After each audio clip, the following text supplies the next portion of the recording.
केंद्रीय मंत्री ज्योतिरादित्य सिंधिया ने कतर से 8 रिटायर्ड भारतीय पूर्व सैनिकों के रिहा होने पर खुशी जताई है। उन्होंने कहा कि प्रधानमंत्री नरेंद्र मोदी के नेतृत्व में एक बार नहीं बल्कि बार बार दिखाया गया है कि वह केवल प्रधानमंत्री नहीं, वो प्रधान सेवक हैं, वह प्रधान रक्षक हैं। केंद्रीय मंत्री सिंधिया ने कहा कि यूक्रेन युद्ध के समय विदेश में फंसे भारतीय छात्रों को निकालने का मामला हो अथवा कोई और मौका, उन्होंने अपनी जिम्मेवारी को बखूबी निभाया है और विदेशों से सुरक्षित भारतीयों को लाने में महत्वपूर्ण भूमिका निभाई है। उन्होंने कहा कि पिछले 10 सालों में ऐसी कई घटनाएं हुई जब भारतीयों को सुरक्षित वापस लाने का मामला सामने आया है। उन्होंने हर भारतीय की रक्षा की है। उन्होंने कहा कि प्रधानमंत्री देश के 140 करोड़ लोगों के अलावा विदेश में रह रहे 2.5 करोड़ लोगों के प्रति भी अपनी जिम्मेदारी समझते हैं। अपने पूर्वजों की पुण्यतिथि पर उन्हें याद करते हुए केंद्रीय मंत्री ने कहा कि महादजी सिंधिया ने पानीपत की तीसरी लड़ाई के बाद एक बार फिर मराठा सेना को इकट्ठा किया और देश के लाल किले पर हिंदवी स्वराज का झंडा फहराया। छत्रपति शिवाजी महाराज के सपनों को पूरा करने में महादजी सिंधिया ने बेहद महत्वपूर्ण भूमिका निभाई है।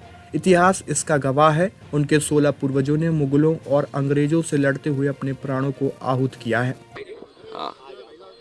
आज महादजी महाराज की पुण्यतिथि है और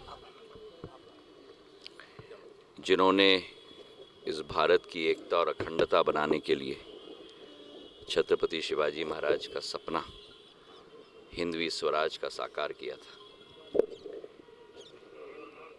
पानीपत की तीसरी लड़ाई के बाद जब मराठा फौज ने अपने जीवन का बलिदान दिया देश की एकता और अखंडता बनाए रखने के लिए, मेरे परिवार के 16 पूर्वज ने देश के लिए अपना जीवन का बलिदान दिया। महादजी महाराज ही एक ही मेरे वंशज बचे थे उस पानीपत की तीसरी लड़ाई में, और वो भी रणभूमि में बहुत गंभीर रूप से घायल, उनका पैर कट गया था। और अंग्रेज़ों ने अपने इतिहास में भी लिखा था कि सबसे बड़ा कांटा अंग्रेज़ के रास्ते में महादजी शिंदे हैं, अगर उनको हटा दिया तो हिंद का रास्ता साफ होगा। मेरे पूर्वज ने अपनी साम्राज्य नहीं बनाई, छत्रपति शिवाजी महाराज का सपना साकार किया, विकास और प्रगति की शासन बनाई। बहुत कम लोगों को मालूम है, लेकिन यमुना से पहली बार दिल्ली को पानी देने की योजना महादजी महाराज के समय में स्थापित हुई थी।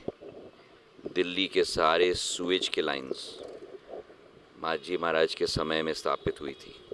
12 हिंदू राव अस्पताल जो जाना जाता है आज, वो भी उनके समय में स्थापित थी। और केवल वो नहीं, लेकिन भारत की आध्यात्मिक शक्ति को भी पुनर्जीवित करने के लिए मराठाओं ने, जिसमें महादजी महाराज भी शामिल हैं, चाहे काशी हो, चाहे मथुरा हो, चाहे इलाहाबाद हो, मंदिर घाट की स्थापना अहिल्याबाई होलकर जी के साथ, महारानी बैजाबाई जो महादजी महाराज की बहू थी। तो भारत की एकता और अखंडता बनाए रखने के लिए, भारत की आध्यात्मिक शक्ति स्थापित करने के लिए जो विराट कदम इन्होंने लिए हैं, आज उनकी स्मृति मेरे दिल में चिरस्थायी है और उनको मैं प्रणाम करने के लिए आज उपस्थित हूँ।